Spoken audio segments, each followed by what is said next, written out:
En primera de Samuel 8, 5 al 20 dice: Y le dijeron: Mira, tú has envejecido y tus hijos no están siguiendo tus sendas.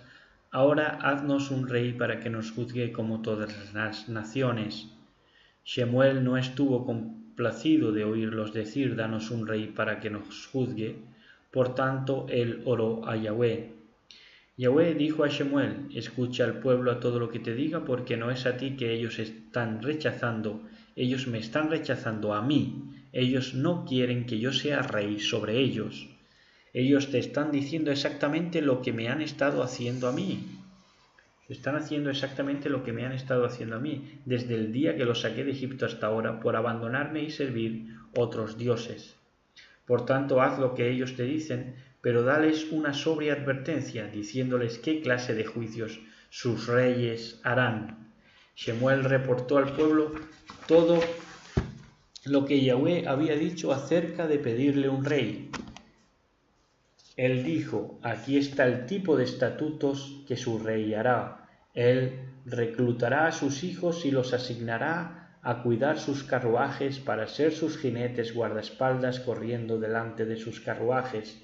Él los nombrará para servir como oficiales de 1000 o de 50, arando sus campos, recogiendo su cosecha y haciendo sus armas y equipo para sus carruajes. Él tomará sus hijas para hacerlas perfumeras, cocineras y panaderas.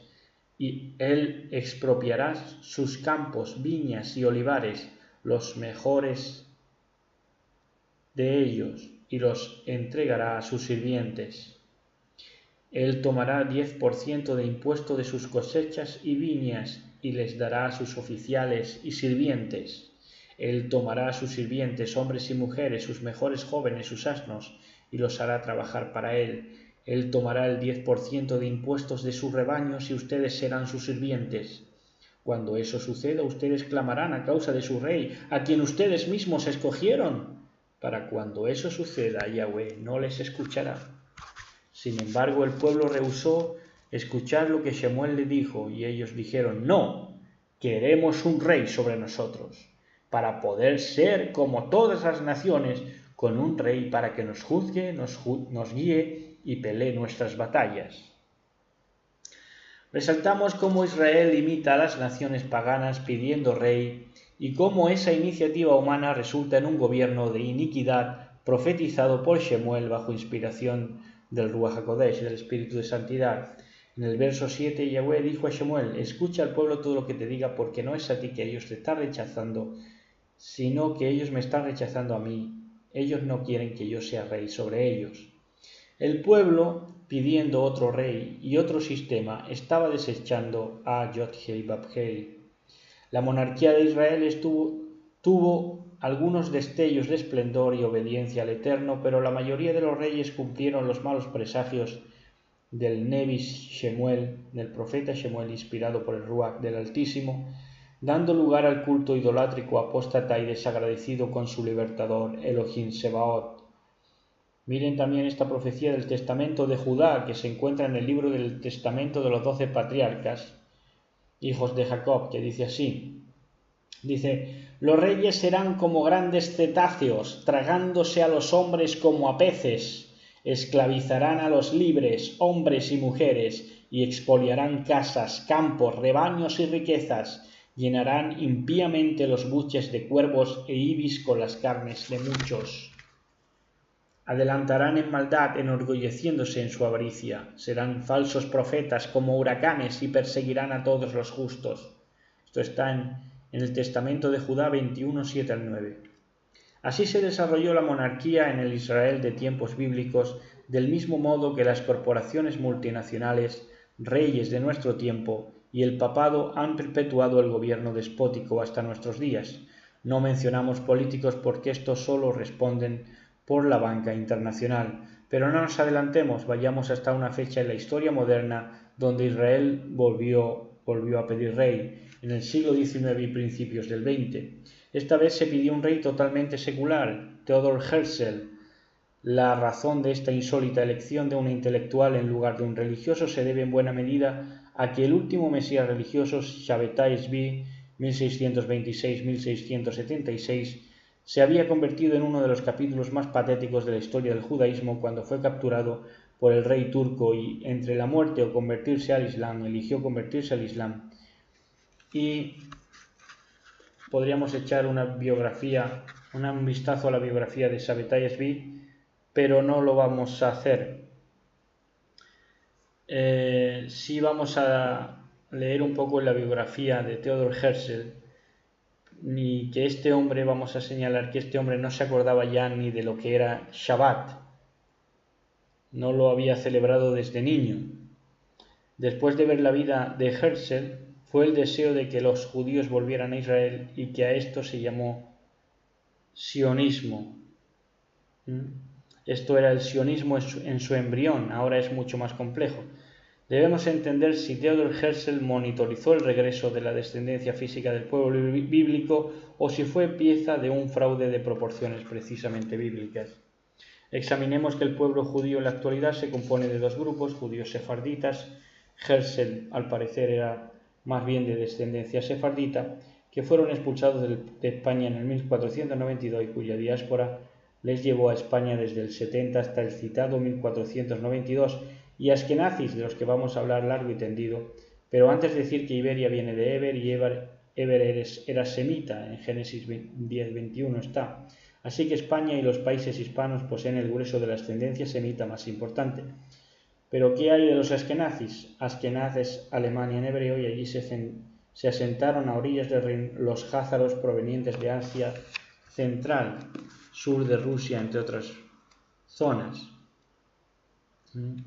Los askenazis son jázaros, el nombre jázaro es turco. Los jázaros o Kudrin en hebreo se convirtieron al judaísmo en el siglo VIII porque su rey, según parece, se sentía hastiado de la degradación moral de su pueblo, que entre otras cosas adoraba el falo. Además, eran un pueblo extremadamente belicoso. Recuerden estos dos datos en lo sucesivo: adoraban al falo y eran belicosos en extremo.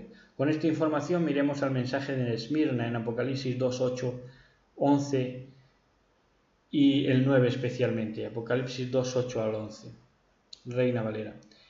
Y escribe al ángel de la iglesia en Esmirna, el primero y el postrero, el que estuvo muerto y vivió, dice yo conozco tus obras y tu tribulación y tu pobreza, pero tú eres rico, y la blasfemia de los que se dicen ser judíos y no lo son, sino son sinagoga de Satanás. No temas en nada lo que vas a padecer, he aquí el diablo echará a alguno de vosotros a la cárcel para que seáis probados y tendréis tribulación por 10 días. Sé fiel hasta la muerte y yo te daré la corona de la vida.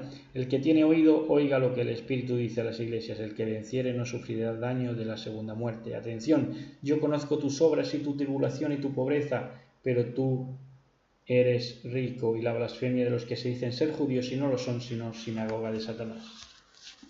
En la versión israelita mesiánica dice, yo sé lo que estás sufriendo y lo pobre que eres. A pesar de esto eres rico y conozco los insultos de los que se hacen llamar judíos, pero no lo son. Por el contrario, son sinagoga de Hasatán.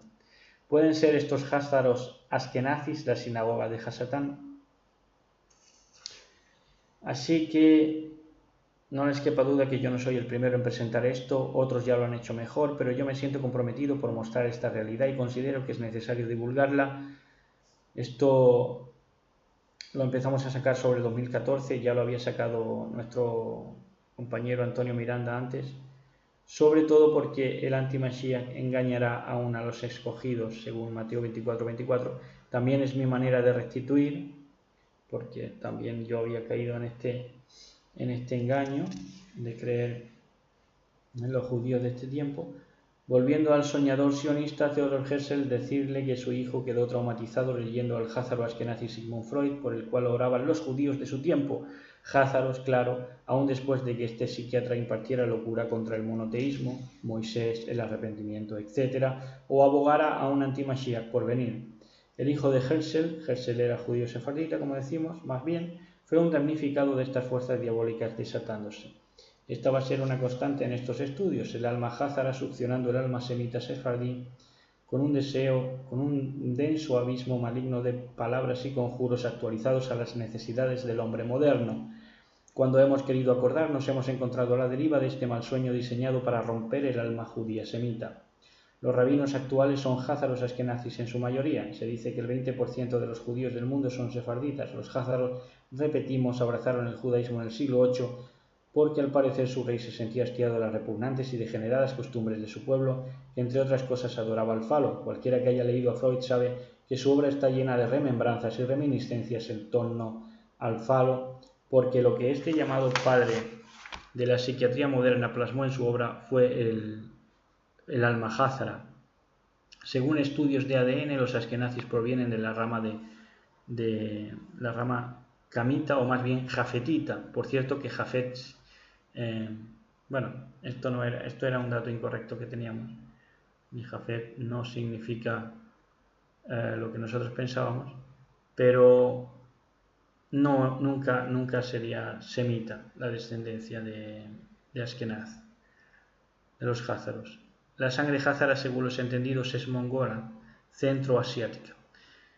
En la próxima enseñanza daremos una lista de ilustres házaros y aplicaremos aquello de por sus frutos los conoceréis, como nos aconsejó nuestro Mashiach. También veremos si la creación del Estado de Israel cumplió la profecía del Valle de los Huesos Secos de Ezequiel, o si Israel es el reloj del Todopoderoso, y trataremos el tema del holocausto de Hitler, todo con el permiso de nuestro patrón Yahweh. Shabbat Shalom.